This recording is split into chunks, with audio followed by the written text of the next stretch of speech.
Now, hello again. We are 29th of July and slightly different video today. I did mention in the last video that I was contemplating topping this area again, and I've decided that I'm going to. Now, I've already topped this once this year, but it grows lots of rushes, so it's 50% rushes here, to be honest, if not more. So I'm going to top this place a second time. We'll have lots of time to grow them back again. I'm not worried about that, for a bit of shelter in the winter time. But also part of that decision was I had a few questions about the mulcher that I use, and do I recommend them or what do I think of it. Well, this is my mulcher here now. It's a Logic flail mower mulcher. It's an old one now. I bought this second hand off a fella down in Roscommon. He had it and he was cutting briars and he was cutting rushes as well. All kinds of scrub. Now the new ones have a Briggs and Stratton engine on them. This one, and I kind of like it. It has a Honda engine on it. You can see it there, a Honda 13 horsepower GX390.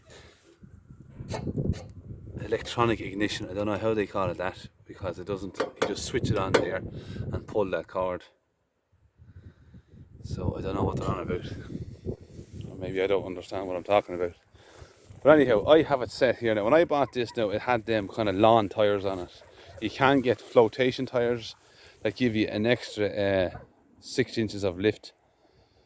But because them tyres were so new, they were brand new when I got it, I didn't want to go buying flotation tyres. So what I did was I actually extended down these arms here. My neighbour put on this here, an extra 100mm on it, 4 inches of a lift on it. So I have it set high now because I don't ever want to mulch down tight into the clay. I have it set, let me go under here now, at 6 inches off the ground, at its lowest. Well, I don't ever really adjust that there. That's for adjusting it up and down. So it's set at 6 inches now.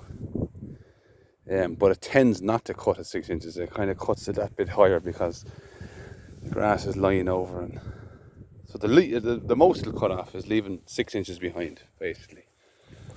So the first year I had it now, the belts under here, there's 2 belts on it.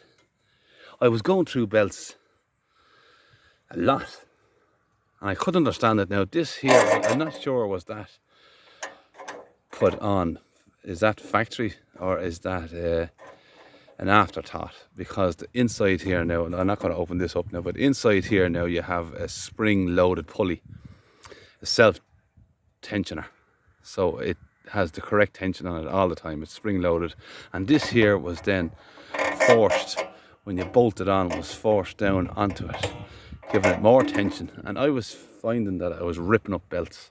Now since I've stopped using that and just allowed it to self-tighten itself, I haven't had a problem. I haven't changed them belts at all this year. I went through 2 sets of belts last year. Now last year I suppose I was hitting really strong rushes. It struggles with the big strong rushes, definitely. You just, when you hit into them, it's like hitting a tree trunk. Rushes, when they're thick, are really difficult. So what I do under that circumstances is I tighten the cattle in on the rushes, let them batter them down like in a couple of videos ago, and drive over them. And once there's a kink, let me show this here, look, once it gets kinked like that, they die off anyhow. So that's another option.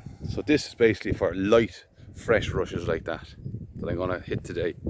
Now there has been a bit of regrowth in here. This is lying about 4 days, I think, 3 days. But it's okay. Like if I had it really grown back, I wouldn't have touched it. But I'll miss all that regrowth with the height of the mower.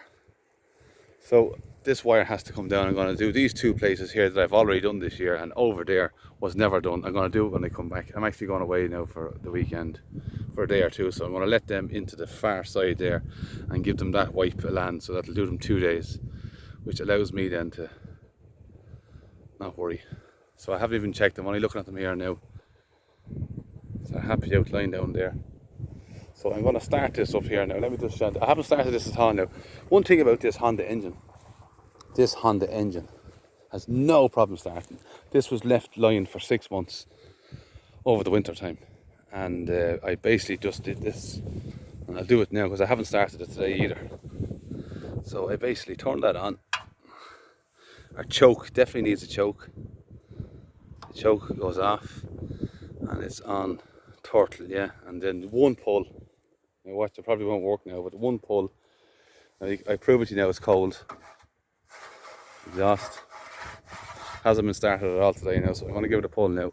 There we go. And the choke back on. There we go. Now that's how it started after 6 months lying. Never let me down. So I'm going to end this video fairly soon because it's going to get loud. We're going to top all these, and it's going to be resting out till October. Let me just give this a bit of a rev, and the flails then will kick in.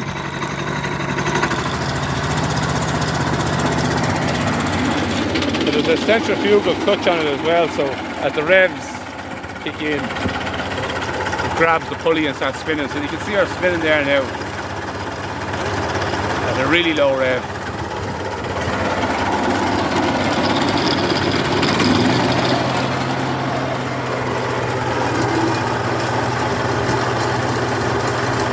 Still only a low rev.